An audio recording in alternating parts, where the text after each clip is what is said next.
Привет! В этом видео я хочу рассказать о двух приложениях, с помощью которых ты сможешь протестировать свой смартфон перед покупкой, либо сразу же после нее.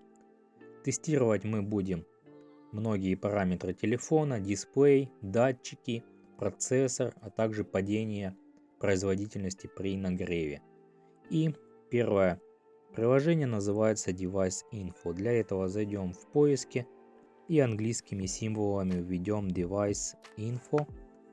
И нам нужно приложение «Информация об устройстве», просмотр информации от разработчика Yaseru Naunajits. Скачиваем, устанавливаем и открываем. Как видишь, 4,7 оценка показатель у приложения, так что это довольно хорошая оценка и положительные отзывы. Вот так выглядит иконка приложения. Скачиваем, устанавливаем и открываем. Когда ты купишь телефон, либо соберешься покупать телефон БУ у продавца, ты можешь установить буквально за минуту это приложение и сразу при нем посмотреть основные параметры. Во-первых, ты здесь можешь узнать реальные характеристики, то есть объем оперативной памяти, вот здесь RAM 7 вверху, в этом месте указано размер оперативной памяти 7500, то есть если продавец заявляет, что он продает определенный телефон, ты знаешь параметры у этого телефона, уже в интернете узнал, и при покупке ты можешь сверить, не продает ли он какую-то китайскую подделку под видом оригинала. То есть это будет один из показателей, чтобы совпадало. Здесь видно ядра, все ядра. Если процессор 8-ядерный, как в моем случае, то соответственно будет показаны здесь все 8 ядер. Системное хранилище — это объем памяти. Внутреннее хранилище — это именно та физическая память в телефоне. Общее количество, сколько свободно. Аккумулятор тоже можно здесь увидеть показания. Также информацию о системе, о процессоре, аккумулятор. Примерный тест в пункте здоровья хороший тоже. Такой показатель, который даст первоначальное понимание того, насколько убит аккумулятор в телефоне. И еще очень полезный пункт — это экран. Здесь можно увидеть реальное разрешение и реальную плотность. Память, камера. Ну, с камерой тут есть нюансы, что может быть показано не те данные, которые есть на самом деле. Там, почитай, есть некоторые условия. Если, например, несколько камер в телефоне, то может значение здесь показываться неправильные. Термические характеристики, датчики на линии показываются в этом пункте, какие есть датчики на смартфоне.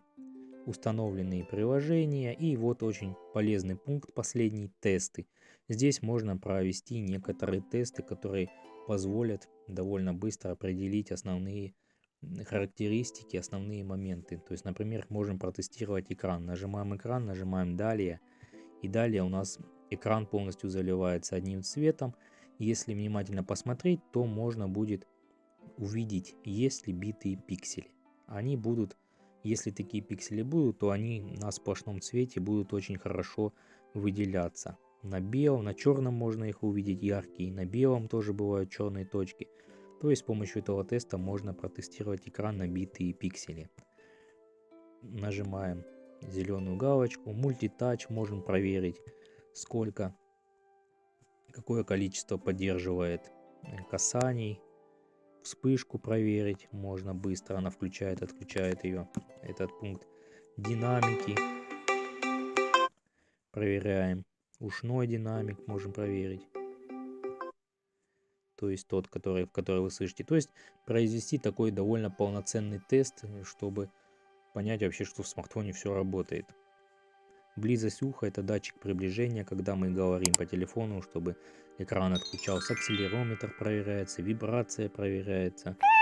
Bluetooth, тест отпечатка пальца, кнопка увеличения громкости. То же самое. Нажимаем верхнюю кнопку, нажимаем нижнюю и можем посмотреть, работают ли они или нет. Как видишь, тут довольно много всяких тестов и параметров. Этого в принципе тот минимум, который нужно проверить при покупке особенно бэушного телефона. Также есть еще хорошее второе приложение, о котором я хотел рассказать, CPU Throttling.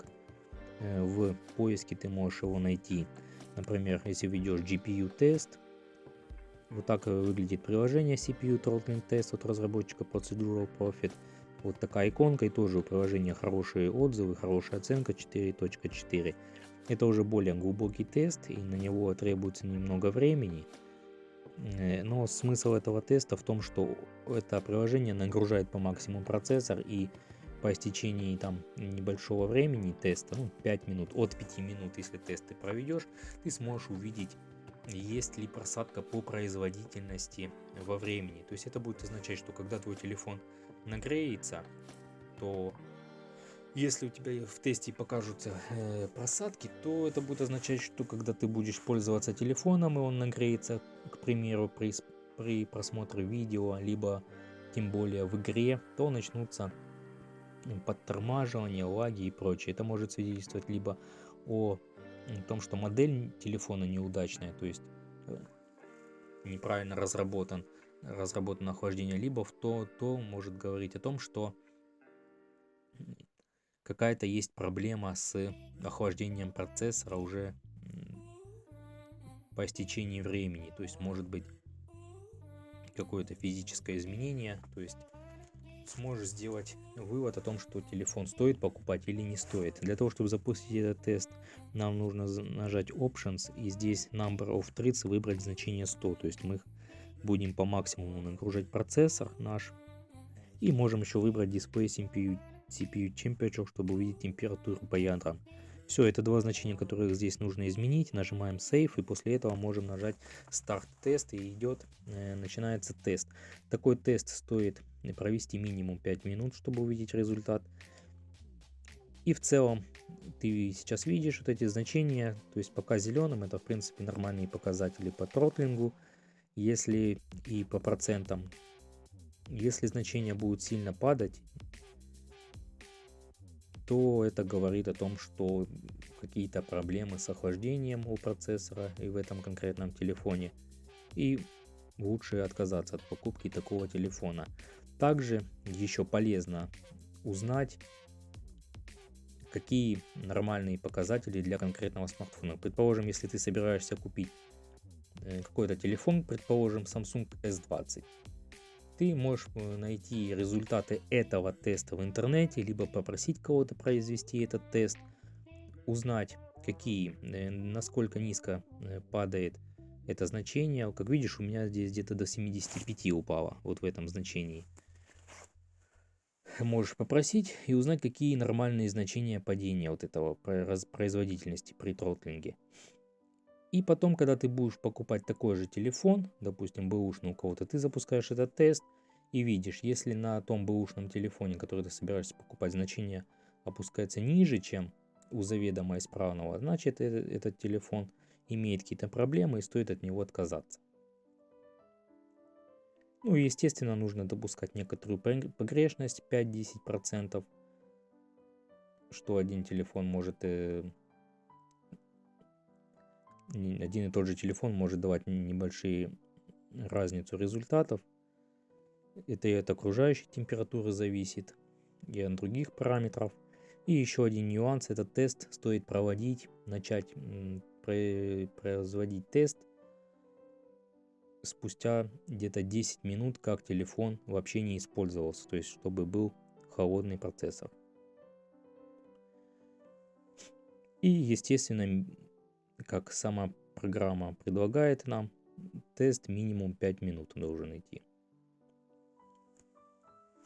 На этом у меня все. Если видео было полезным, обязательно ставь лайк этому видео, подписывайся на канал и оставляй любой комментарий под этим видео. Всем пока!